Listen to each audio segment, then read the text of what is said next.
first item is the Miles Square Park parking meter zone, presented by Rob Frizzell. I think what we'll do is let you do your presentation. Do we have any requests to speak on either item? We have 2 requests to speak on item 1. Okay, so Rob, why don't you go ahead and do your presentation, and then we'll ask the speakers, because maybe you'll answer their questions. Perfect. Thank you, Mayor and Council. I appreciate the opportunity to present this this evening. It's getting to evening here. I do have a full team with me. Joining me tonight will be our Chief of Police, Matt Shepard, our Finance and Public Works Directors, and Omar was around here, but he did assist in the presentation. So tonight we're going to be continuing a discussion that we started prior to our negotiations with the county on our lease renewal, and this took a back seat to that as we began that negotiation for our 50-year lease renewal of Miles Square Park. So we wanted to bring it back and ultimately look for direction from council on next steps. And what we'll be discussing is the parking, potential parking fees around Miles Square Regional Park. Quickly, if deemed so, to establish a fee-based parking zone, that's under the California Vehicle Code Section 22508. We can do that. The city can adopt or create a parking meter zone by ordinance. Oops, I'll read off here now. By ordinance adopted pursuant to this section, establishing a parking meter zone or fixing rates or fees for that zone shall be subject to a local referendum. So we can create, or city council can create by ordinance, a parking meter zone or a fee-based parking zone. I have a quick question. What does it mean by subject to local referendum? Does that mean it has to be ratified by the voters? Or? It's one or the other, Colin. A referendum is voters taking something that the council passed, repealing it essentially. Referendum's a voter repeal of a law that's passed by council. Oh, so that, okay. All right. So in discussion, I do have a photo up here just for reference. The area we're talking about is the external part of Miles Square Park. Obviously, you're aware that the Fountain Valley Sports Park is under our jurisdiction, but we do have an easement of up to about 15 feet surrounding the entire park, where we have the ability to install parking meters, parking signs, or anything related to that, or the streetscape. And if you have any questions on that, our Public Works Director can definitely help. Before we talk about the traffic related, and I'll bring the chief up, ultimately, potential benefits from a fee-based parking zone could be increased access to Miles Square Park, ability for park users to find available parking, and increased pedestrian vehicle safety around Miles Square Park, more efficient use of limited parking spaces. Obviously, sometimes in certain areas and certain times of year, it gets heavily impacted there. And then ultimately traffic management, and the chief can speak to that, surrounding the park. So at this point, I'll bring up the chief and he talk about traffic around the area. Good evening, Mayor Grandis, Council. So I think the question is, what are the problems? What are the issues going on around Miles Square Park? And I isolated it to 3. The first one was commercial and RV parking. We're seeing large vehicles parked there on a regular basis. We do have a municipal code that prohibits that type of activity, but it's only between the hours of 2 a.m. and 6 a.m. And we utilize, and that's all the way around the park on the arterial roadways.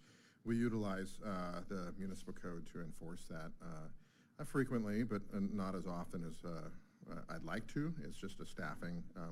That's a 2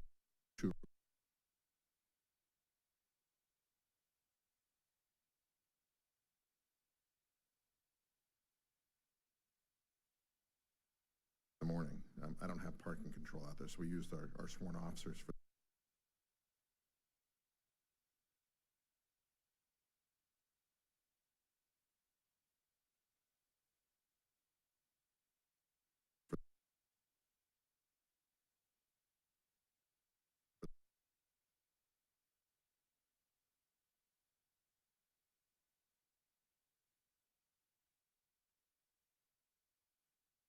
park for long-term parking.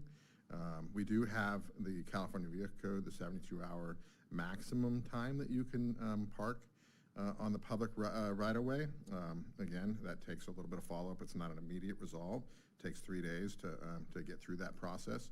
And then we also, if you're looking at the long-term vehicles, the municipal code for parking on the arterial roadway applies to that as well. So you can't park in those areas on those 4 streets, Brookhurst, Warner, Euclid, and Edinger, between the hours of 2 a.m. and 6 a.m.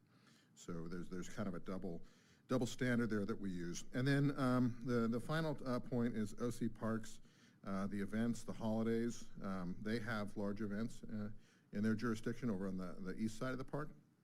And we utilize council policy to bring forward a preferential parking temporary permit system when those events occur. We do it annually. Council approves that. So we have a mechanism to treat that, but it requires us to do a significant amount of staff work every year. So those are the 3 areas that I nailed it down to, are the problems that we're seeing. The safety concerns that I see is from the large vehicles, the oversized vehicles that are parking on the roadway. It limits visibility for a departure of the curb line. And that could be from a vehicle, a bicycle, or a pedestrian. You just can't see past them. So there's a little bit of an expectation that there should be a vehicle approaching, but if you're not perceiving that, you could miss it, and you could enter the roadway and be involved in a collision. I am happy to report that I did a review over the last couple of years. I didn't see that as an associated factor for any of our recent injury or fatality collisions. So that was a good thing to review, but it's still there. So those are my concerns, the safety issues that I see around the park. And if you have any questions, I'll be around. Thanks, Chief. Thank you, Chief. And then lastly, obviously, there's a possible general fund revenue coming from parking meters or a parking zone. But that's difficult to define at this point because there's so many variables that could go into it related to where and how and what type of parking.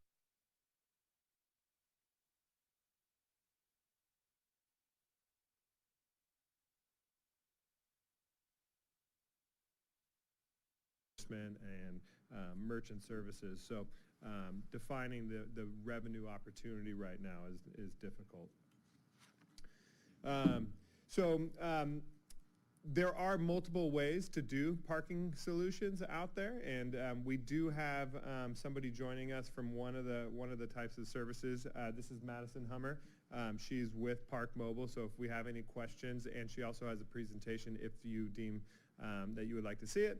It was included in your packet when it was sent out on Thursday, so, but we also have it loaded up here for tonight. So there's 3 ways you can really do it, and I'm sure you've all seen them. Individual meters, you drive up, you put your coins or credit card in, and you pay that individual meter. Second would be like a pay station. There's like one large meter for a section or a small parking lot. Or pay by phone, web-based, app-based payment service. And at this time, well, I have a photo of each kind here so that you can see.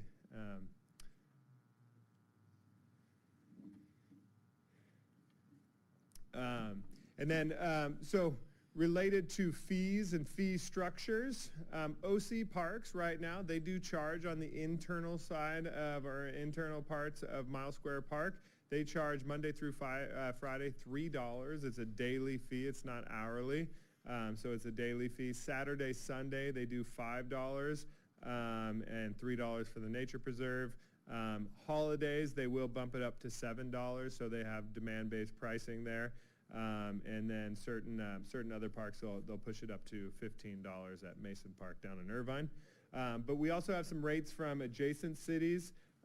We have Huntington Beach, the sports complex, which is kind of similar to what we're looking at here, is $2 for day use. They have season passes. That would be something that would be interesting if we were looking at this for the internal parts of the Fountain Valley Sports Park, providing that season pass. Santa Ana has a number of parking garages, 2-hour free parking on evening and weekends, but $1.50 per hour and $10 maximum rates. So some cities set maximums. And then they have parking meters. They have 2 sets of prices of $1 an hour and $2 an hour, depending on the location within Santa Ana. So at this time, we've reviewed all the different options. Staff recommends, if council wants to look at an opportunity of a fee-based parking structure out at Miles Square Park or on the exterior of the park, is to look at the app or web-based system. It's easy to implement. Ultimately, Park Mobile or another company like theirs, they provide you all the signage. Really, the upfront cost that comes with this is just the labor to install those signs. So once again, we do have the easement onto the park, and then obviously the right-of-ways on our portions. So it would really just be the cost of installing those signs. So it does give us the opportunity, if we wanted to look at this as a pilot program with limited cost or limited outlay from the city, to go ahead and give it a try. 20%, and this is from Park Mobile, we already have 20% of Fountain Valley residents have Park Mobile app loaded on their phones. It's used in a lot of areas right around here. Adjustable fees, like we talked about already, so whether it's the holidays, weekends, or Summerfest or something like that, we have the option to adjust that. It does integrate with the current Fountain Valley Police Department ticketing system. Turbo data, correct, Chief? We can create residence discounts. That can be difficult sometimes because it is a code that gets out there, but you can create that opportunity. And like I said, it's a customizable product. So we do have more information available if you guys would like to talk to Park Mobile at all, the chief or any of our other directors that work Public Works or Finance. But our recommendation as city staff is requesting council direction related to creating a parking meter zone as identified in the California Vehicle Code. And we're all available for questions. If we can keep Park Mobile to a short presentation, can you maybe walk through the slides real quick? Yeah, will you load it up for us, Rick? Thanks, Madison. Real quick.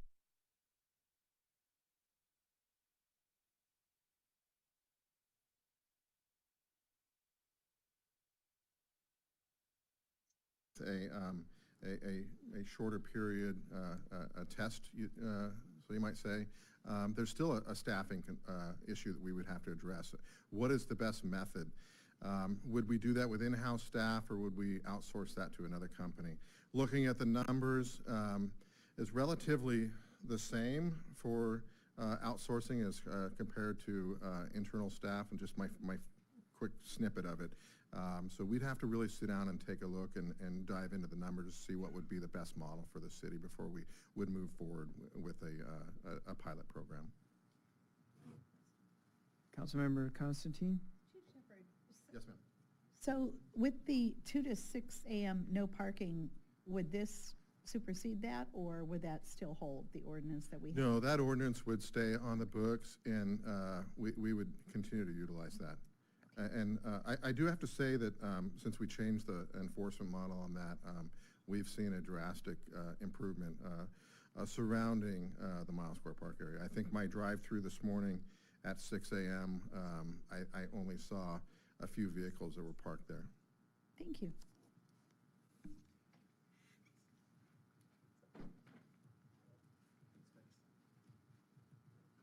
Good evening, Mayor and Council. Sorry, I'm short. Here we go. I'm going to try and go through this quickly. If you have any specific questions, I'm very happy to answer them. So my name is Madison Hummer. I'm with Park Mobile. I'm the regional sales manager down here. An overview on Park Mobile. So we are a tech company specializing in the parking space, specifically app-based, text-based IVR kind of daily and hourly parking. We have 60 million users in the US, about 6 million in California, and as you heard earlier, we have about 20% of your citizens already using Park Mobile. Most of that is primarily because we are installed in LA and Santa Ana and a couple other surrounding cities. One thing to note is that we are ranked number 3 in the navigation category in the App Store, both for Google and Apple, so we are quite liked by consumers. And that's behind Waze and Waymo. Our network, this is just showing you our top markets. You'll see that California is pretty inundated. We have over 60 clients here. I think that's pushing almost 70 clients. Most of those are municipal. So here are the ways that your citizens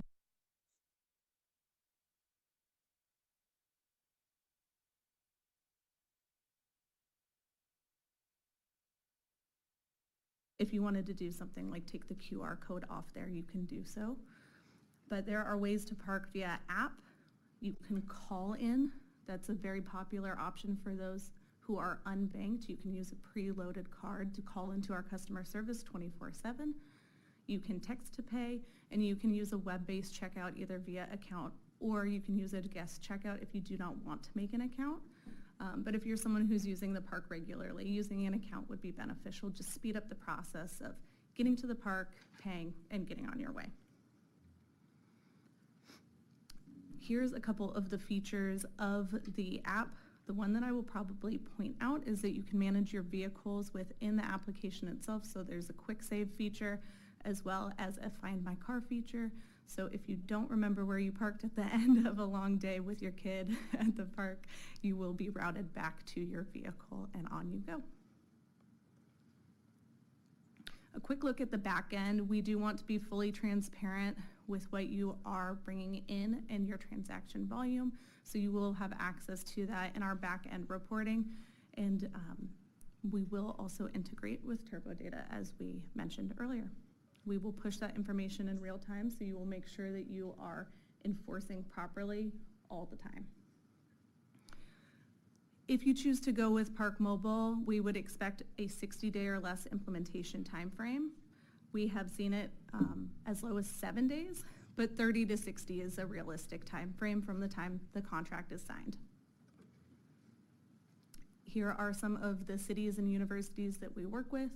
You'll see there are some large cities like Boston, and we go all the way down to universities and even private parking operators as well. You will see us in lots like Diamond Parking.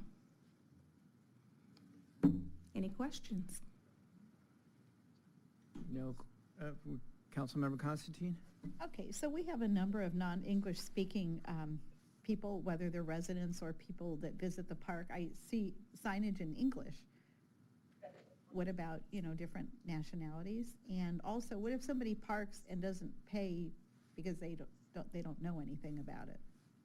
Sure. So first I'll address the language question. Thank you for that.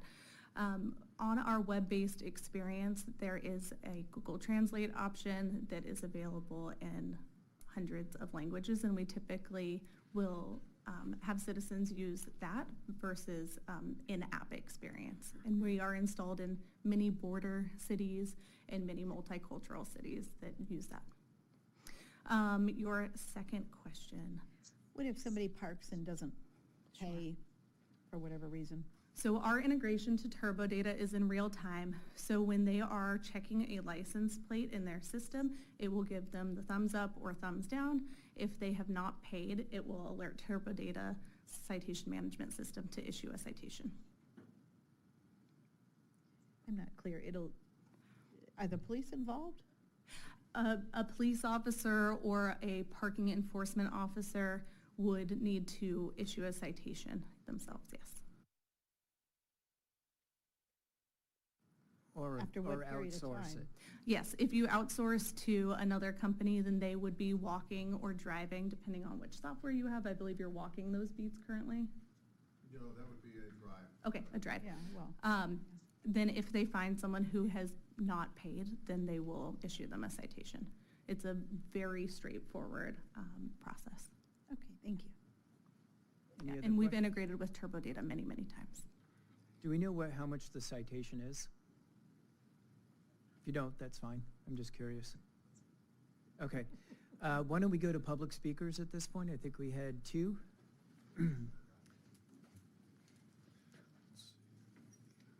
First public speaker is Katie Wright.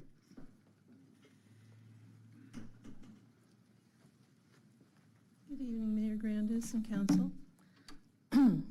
My initial thought was I was going to have a knee-jerk reaction that it was a bad idea, but the more I think about it, it looks like a very good idea. Someone spoke out at the previous meeting. They were very upset about vehicles and people around Miles Square Park who were without a home, and various problems that we all understand about that. And I knew about CityNet, but, you know, I'm sitting back here. Someone pointed out that in the case of, and I've run into this doing some research on my own on the web, various municipalities have this problem where they would normally, after a certain number of hours, ticket a vehicle and the vehicle gets towed away. And some cities have been told not to do that because then the city winds up being liable because the homeless person doesn't have control over being able to move their property. So I just wonder, frankly, I'm getting sick and tired of seeing law enforcement everywhere being forced to be babysitters and hands off, oh no, we can't hurt someone's feelings. I'm sorry, I'm being reactionary here. But you see, I don't even want to go down that track, but I know we have our great solution to the problem with CityNet, and that does great on a human level, but this is a situation where suppose it's an ongoing thing that I guess I'm just beating a dead horse on that. I was wondering, how did you know, I guess it's the same way that you would know if someone's got a disabled plate, it's going to show, so if someone's out there looking, they'll see the disabled plate or the placard, so it's no issue. That was my only concern, thank you, and it looks like a good idea. Thank you, I'm glad I Katie. came here, thank you. Thank you. Who's next? John Croft. Welcome, John. Hello, this is my first time coming to one of these, so thank you guys.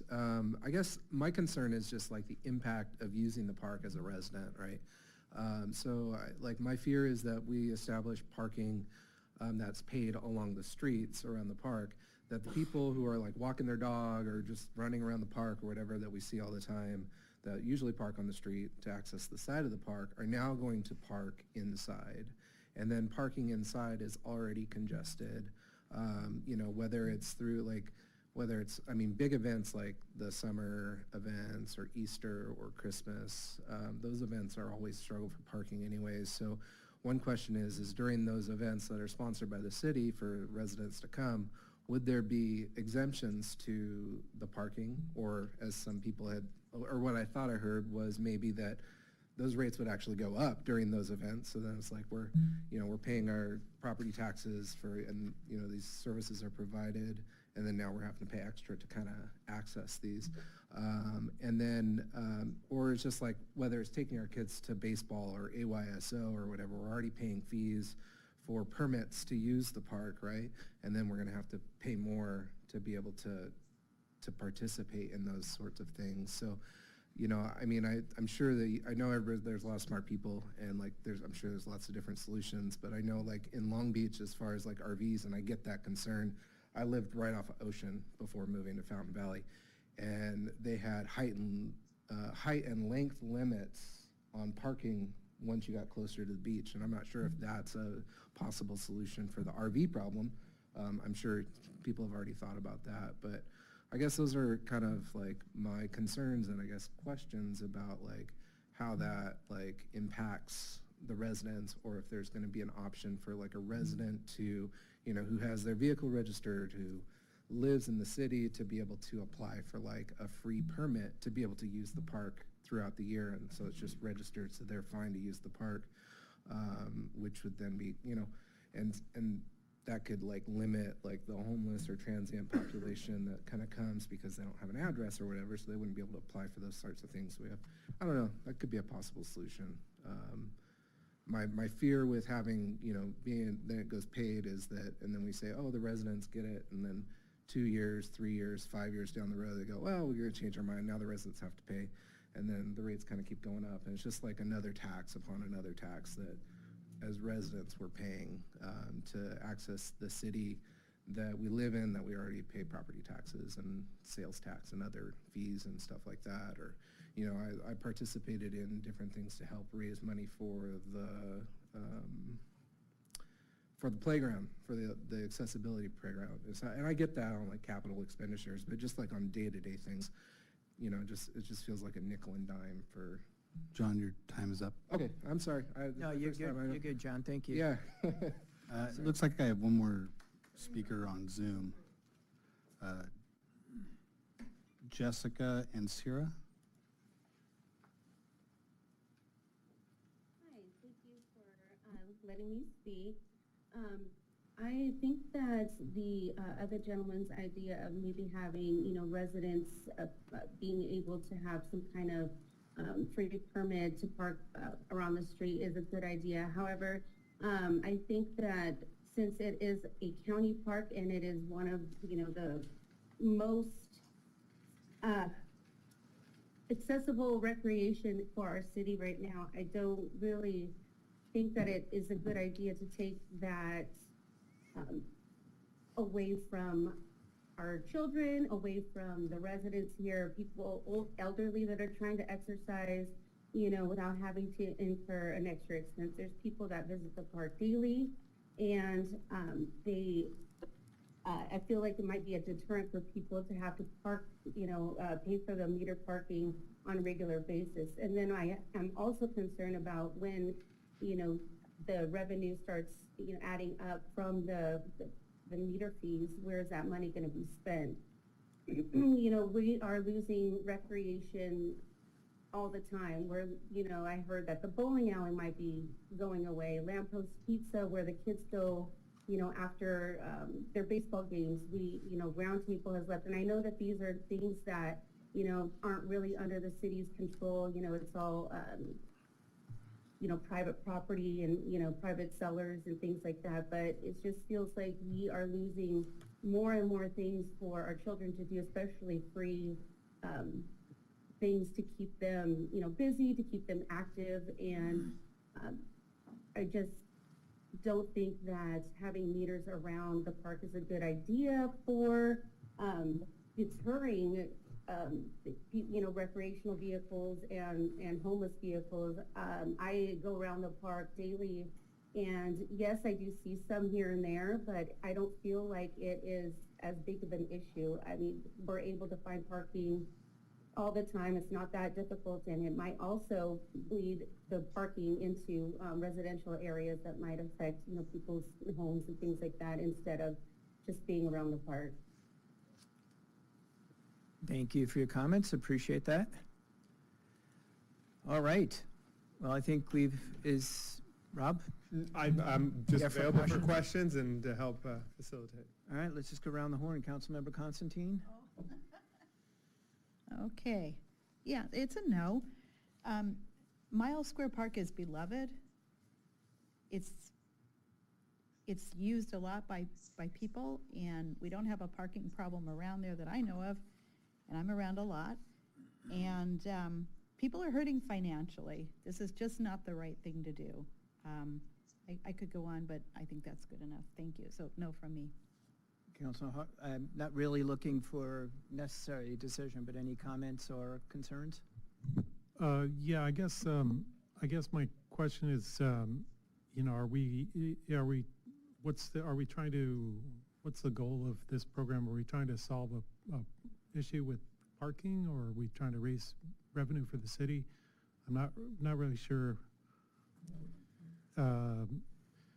you know, what we achieve in that. And I think with to the extent there is a parking issue with RVs and stuff like that, I guess I would like to explore other solutions before we do this. And I think on the Euclid, for one side, I think it might be worth maybe just you know, making that whole area no parking, and because it's it's only 2 lanes going south, but it's 3 lanes going north.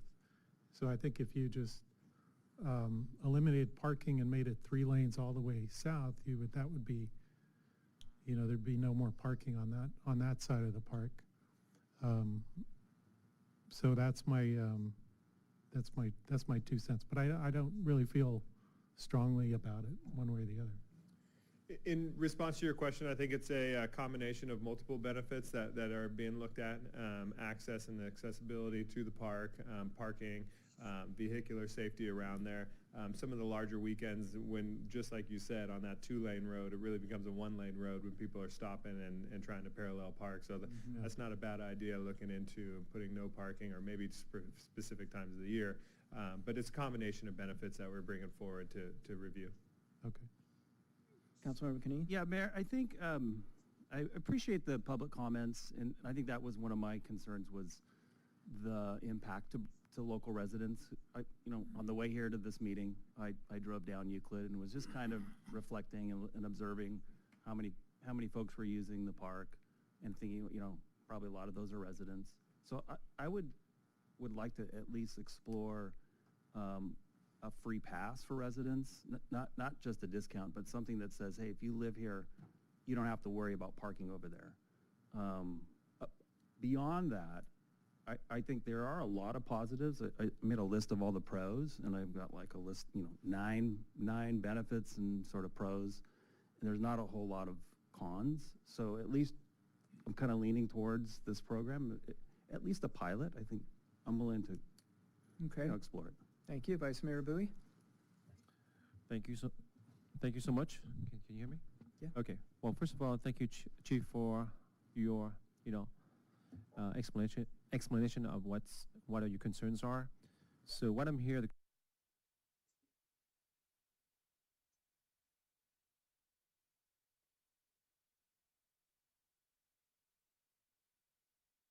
could be an issue because of safety concern, as you mentioned.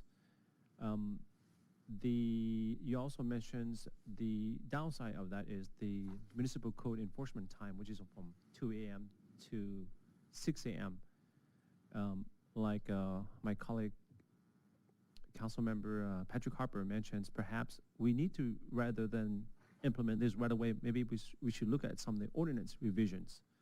For example, can we look no parking on commercial and RV around the park completely? That would eliminate that problem, right? Now, because I'm not sure the parking meters. My understanding is most parking meter fee-wise, at least I've been to around, they usually stop either 8 p.m. or 9 p.m. Am I right? Some do, correct. Yeah, so that doesn't solve the problem. I know RV can park. We can define the parking meter zone how we'd like to. Yeah, so I noticed that around Orange County, they have a time limit for the enforcement of that. So is that a right solutions? I'm not sure, so we may have to take a look at that. And mentioning parking, like long-term parking, perhaps we need to visit the ordinance. No overnight parking, just like we do inside the park. So that would solve the problem, long-term parking. Now, I know that we haven't talked about this, but there's also a vehicle that park around the park and put a sign for sale. Well, we put an ordinance, no solicitations vehicle selling around the park. They put the phone number there. All you gotta do, we see a sign, call them up. There's an ordinance, you can't sell the car around the vehicle. If not, your car's gonna get towed. That might be a free speech issue. Well, no, because some other city, Westminster, have enforced that, and they didn't, no more solicitation vehicle or it's in public area. So that's how they solve that problem. Another thing that I'm concerned that if we put some kind of fee, it might hamper certain families that are on low incomes or medium income, their ability to enjoy the park. That's the concern I may have. So yes, for those who are not in this category, it's not a problem. But for those who are, you probably eliminate those people from going to a park. Sure, and I'm not advocating one side or the other. I'm just presenting information. But in talking to Madison, there's been numerous times where they've done free parking in certain areas around the park and paid parking in more premium areas. So I mean, that's an option too. And quickly, just I wanted to reference. You asked the price of a ticket. It's $43. Thank you. I think the chief just stepped up there. I saw him coming. Okay. He must have gotten one recently. I just wanted to clarify real quick. that we do have an ordinance on the books, and that is the municipal code that prohibits parking on the arterial roadways in the city of Fountain Valley. And the arterial roadways encompass Miles Square Park from 2 a.m. to 6 a.m. No vehicles, period. And then during the daytime, what we're seeing after 6 a.m. is when some of the commercial vehicles and the RVs show back up. We do have a municipal code ordinance prohibiting recreational vehicles over a certain size. I believe it's 24 feet, and there's a height and also a weight restriction on that inside the residential areas on roadways 40 feet or less. I'm sorry, it's not permissible on roadways 40 feet or less. So that code is already there. So the enforcement side of it, we have the ability to already do that between 2 a.m. and 6 a.m. Okay, but if you still see the problem, perhaps we need to revisit and give a longer duration rather than from enforcement between 2 a.m. to 6 a.m. Yeah, we would need to do a review on it. And then you asked a question about the for sale of vehicles. The state legislators took that away from us several years ago. We had that as an ordinance, and we had to remove it from our municipal code. Okay. The next one, then I think I put some notes here. I know, I'm almost done. Come on, we got another item before 6. And my colleague mentioned about, taking away the parking spot on Euclid because of 2 ways. Why not? I think we need more parking. If you're going to take away that, in my opinion, it's going to fight for the other 3 area.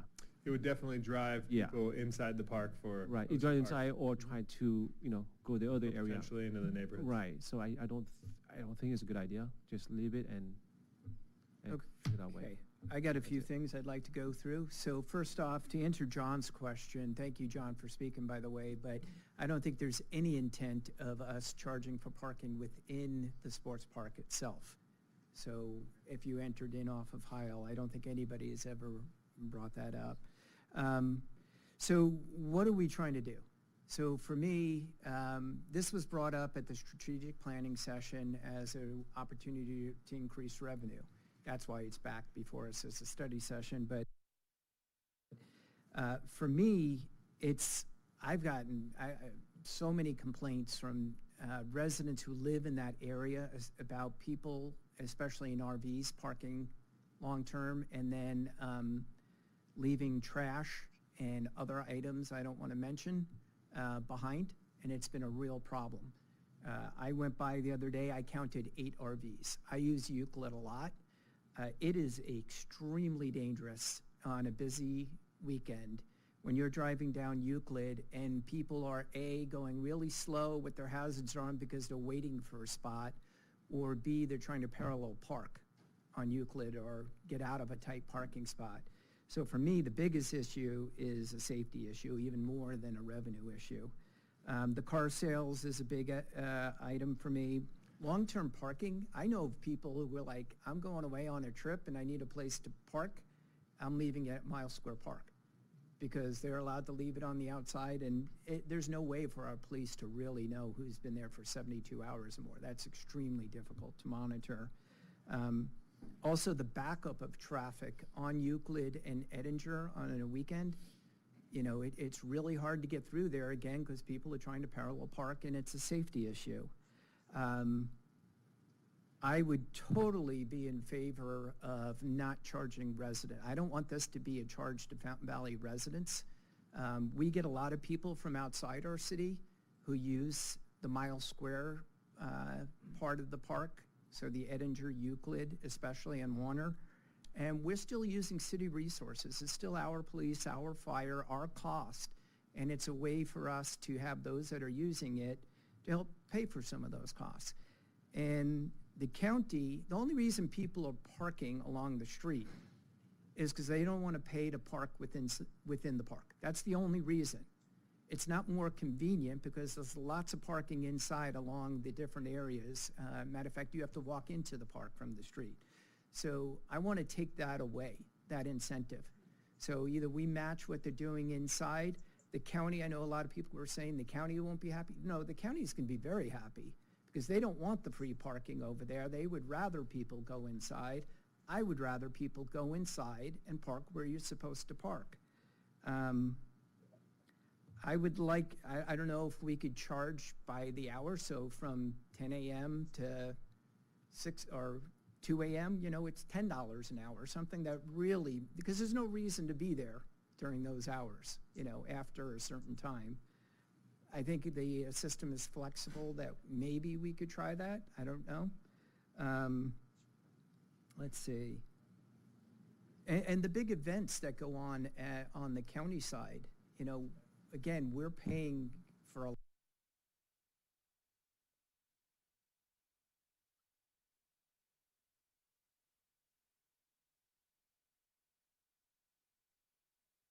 for residents to get free parking.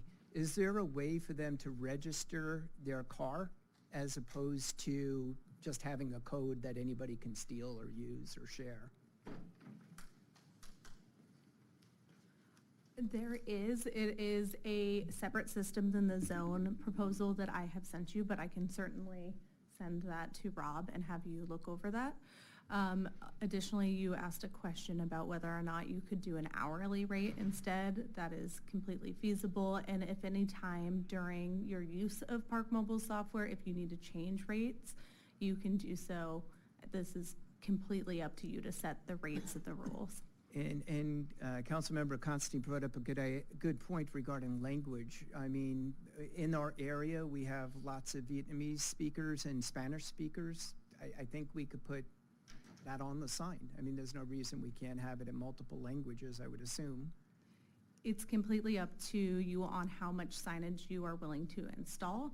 And then again, on the web-based experience, they can use any of Google Translates. And then our call center as well does have multiple languages, including Spanish, I know for sure. Vietnamese, I would need to check. Okay. And then the other thing is, not only did I see 8 RVs, I counted 5 18-wheelers that were parked around the park too. So to me, it's all about safety. It's all about, you know, there is revenue to the city, but I don't want to be the revenue to the city at the cost of our Fountain Valley taxpayers. So I would want either an extremely discounted rate to cover potentially our cost, 25 cents or 50 cents a day, or free is even better. So I think it's good for us.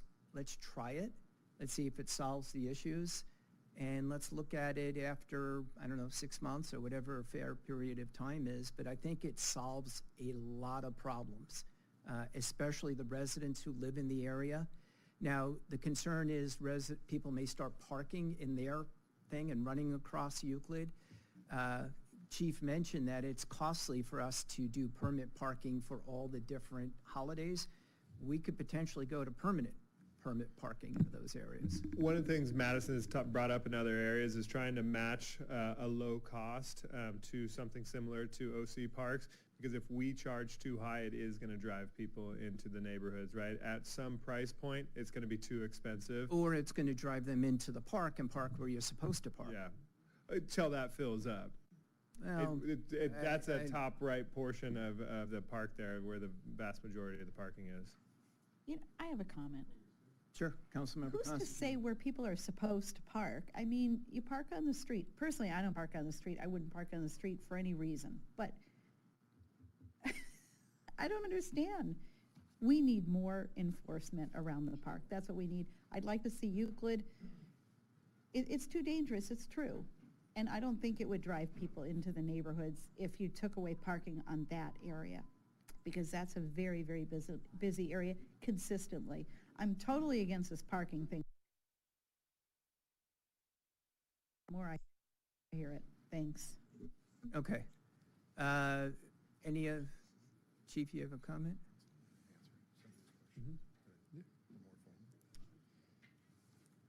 Chief was just asking if we could bring it back in another time for further discussion, or what is the direction of council here? What do you guys think? Do we want to try a pilot, try it for 6 months? I would say yes. Councilmember Constantine says no. Looks like Councilmember Canine Mayor said. Grandis, Because it's going to be a lot of enforcement. We're putting more burden on our police department Oh, that's just a for a good point. test. That's a It really makes good- no sense. That's a really good We point. have things to work out before you even consider trying this, and I'm still a no. Okay, thank you. I think, yeah, I would definitely want to outsource the enforcement. I don't expect our police department to do the enforcement. So maybe it's a good idea. Let's work out some more of the kinks. So we would want outside enforcement. We want no charge to residents. And to me, it's a safety issue. We want to make sure that, and if it's paint the curb red all the way around the park, maybe that's the answer. To me, revenue is a good second for this, but it's safety that's the first. So is anything else that we would want addressed? Yeah, I'd like to make a little comments. I mean, I agree with mayors that the primary purpose of this is safety. I think that's why we're doing it, and also answering some of the concern of the residents of the parking issues. However, I love the idea of not charging the resident, and it should be that way. But I'm also looking at it this way. Well, you mentioned there's RV parking, and there's 18-wheelers. Now what happened if those RVs or the 18-wheelers belong to the Fountain Valley resident that lives across the street? What are you going to do? Because you just say that you don't charge fee to those people. So my thing is, at this point, we should explore the enforcement on it and try to solve those issues. Now, revenue, yes, we do need revenues. That's how we're going to stay sustainably in terms of budget-wise for the city. However, some other might look at as a form of another way of taxing. Not if So- we're not charging the residents. Well, like I said, if I run you a scenario of the resident, what happened, they own those vehicles.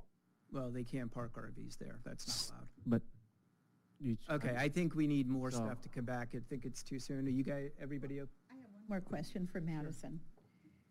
So in talking about not charging our residents, and you may not have the answer now, but it would have to be a very, very, and I mean, again, I'm not interested, but something that's just very, very not able to have fraud and people pass their code or whatever to other people. But other areas where you have this already with your company, do you have other cities that are not charging their residents, or is this something unique to Fountain Valley, our nice place to live? No, that's something that some cities do handle, is free parking for residents, and there are probably 10 different ways that they handle that problem. Okay, thank you. Yeah, I'd suggest maybe putting some numbers, say like the costs and revenues, if we can do it for the next discussion. Well, that's perfect. We needed the directions. There's so many variables to this. Right. So looking at app, web-based parking, third-party enforcement, third-party merchant services so that we're not processing it through our finance department, and Right. looking at potential revenues and expenditures. Yeah, and the pay station, I don't know if the pay station can be in addition to the Park Mobile, because there are some people that want to just pay cash and don't like the app. We can look at that as well. yeah, I would like to see it cashless as much as possible. If it's our Fountain Valley residents and we're not charging, then that shouldn't be an issue, but I see your point. The problem when you get into cash, I was talking to Joy Sachs, who does a lot of this for Huntington Beach, and she was telling me that, then you got to have people pick up the money. Then it's a whole different game. So, and if we could stop calling it meters around the park, nobody is thinking of adding parking meters. This is a app-based program, so Sorry, we just referenced it. I because That's understand. how it's in I the understand. California Vehicle Code. it's just misleading when it Fee-based, gets out to the fee-based public that way. parking. Okay, I think, good, Chief, and then we have to move on. Yeah, I'd just like to share one more thing. If we're gonna look at this, I'd like to throw one more level in here to review, and it's the opportunity to outsource the parking enforcement for the city. And let's just take a look at it, because if you're looking at enforcement of a parking system around Miles Square Park, that's a lot of time dedicated to that to do it right. And what do those individuals do when they've made the trip around the park multiple times? Could we source them somewhere else in the city? So could we use the same resources and impact better services throughout the city? I think we probably could.